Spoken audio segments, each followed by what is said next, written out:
массы. Хорошо? Вот у вас друзья, вот линейка, попробуйте определить их массы.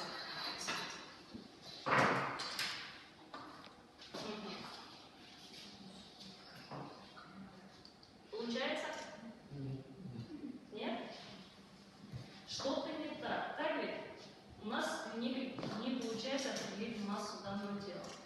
Чтобы решить данную задачу, вам придется сегодня потрудиться. И вспомнить некоторые знания, так скажем, о строении вещества, а также вспомнить, что такое масса и объем тела.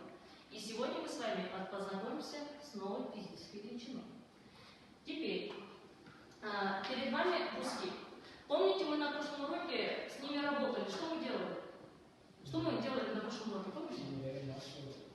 Выполняли лабораторную работу. То есть с помощью вот этих двух цилиндров мы измеряли их массу.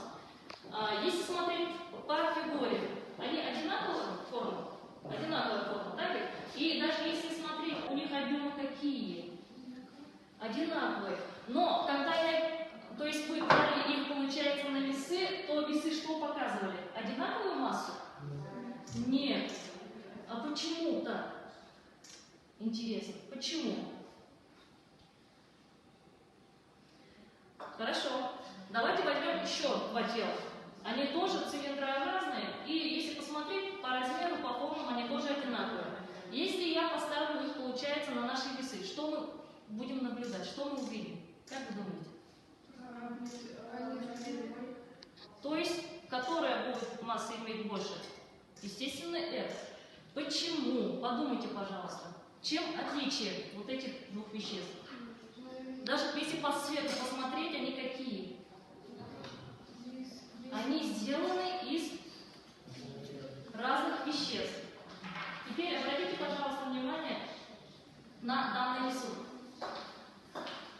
Видите, у меня здесь даны два квадратика. Если смотреть по размеру, эти квадратики совершенно одинаковые, так ведь? Но, посмотрите, здесь частицы, если вспомним молекулярное строение каждого вещества, здесь они упорядочены своеобразно, а здесь они упорядочены как? Немножко по-другому. Если смотреть по расстояниям, по промежуткам, то здесь они немножко ближе.